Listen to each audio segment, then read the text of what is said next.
ذرا بھی لکھا ہے انہوں نے، اس کا کیا حکم ہے؟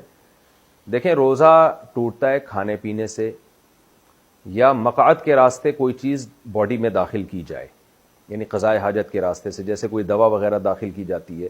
اس کے علاوہ مسام کے ذریعے، اسکن کے ذریعے اگر آپ کی باڈی میں کچھ جائے گا یا نسوں کے ذریعے، تو اس سے روزہ نہیں ٹوٹتا۔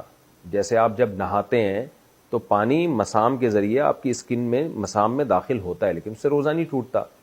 تو ایسے ہی ڈرپ اگر کسی نے چڑھوا لی، انجیکشن لگوا لیا، تو اس سے روزہ نہیں ٹوٹتا، اس سے کوئی فرق نہیں پڑتا۔ بعض لوگ کہتے ہیں انجیکشن لگانے سے یا ڈرپ لگانے سے روزہ لگنا بند ہو جاتا ہے، یعنی روزے کی شدت میں کمی آ جاتی ہے، تو روزے کا مقصد فوت ہو جاتا ہے۔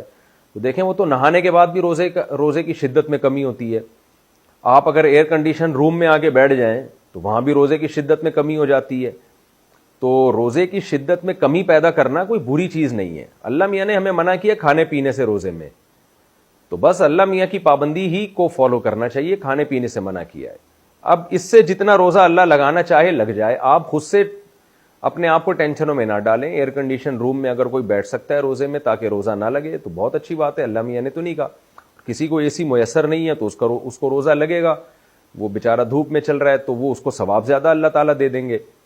تو اس لیے روزے کی شدت میں کمی پیدا کر لینا نہانے سے، ٹھنڈے پانی سے نہانے سے، یا ایئر کنڈیشن روم میں بیٹھنے سے، یا بعض لوگ رمضان ٹھنڈے علاقوں میں جا کے گزارتے ہیں، تو اس سے کوئی فرق نہیں پڑتا، روزہ ہو جاتا ہے، اس میں کوئی گناہ نہیں ہے۔ تو اسی طرح روزے میں کوئی بیمار تھا، ڈرپ لگوا لی تو کوئی حرج نہیں ہے، بغیر بیماری کے بھی ڈرپ لگوا لی تو بھی روزہ ٹوٹتا نہیں ہے اس سے، لیکن ظاہر ہے کوئی پاگل ہی ہوگا جو بغیر بیماری کے ڈرپ لگوائے گا، ڈاکٹر خود بھی نہیں لگا کے دے گا اس کو۔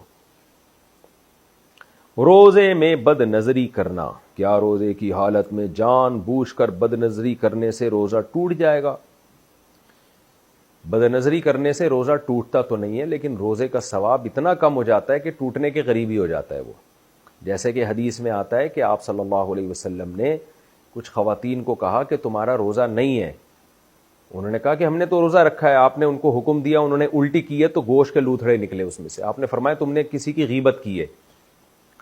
تو حالانکہ علماء کا اجماع ہے کہ غیبت کرنے سے بھی روزہ نہیں ٹوٹتا، لیکن یہ کہ کیونکہ گناہ ہے نا، روزے میں اگر آپ غیبت کریں یہ گناہ ہے، تو گناہ کرنے سے روزے کا ثواب ایسے کم ہوتا ہے گویا وہ ٹوٹ گیا۔ تو نبی صلی اللہ علیہ وسلم کے معجزے کے طور پر اللہ نے دکھا دیا کہ بھئی دیکھو یہ تو ٹوٹ گیا، تم نے تو گوشت کھایا مردہ بھائی کا۔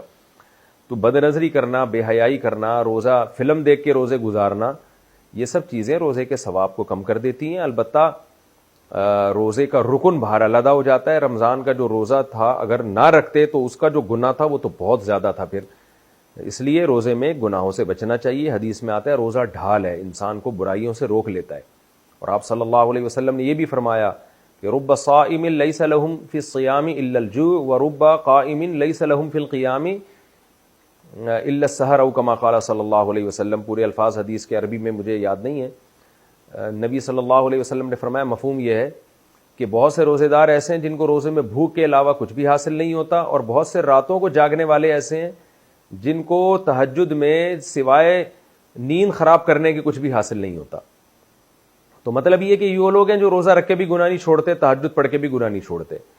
تو یہاں بھی علماء نے حدیث کا مفہوم بیان کیا ہے کہ ان کو تہجد کی برکتیں حاصل نہیں ہوتی، روزے کی برکتیں حاصل نہیں ہوتی۔ بہرحال روزہ بہرحال ہو جائے گا، رکن ادا ہو جائے گا، لیکن روزے میں ثواب میں بہت کمی ہوگی۔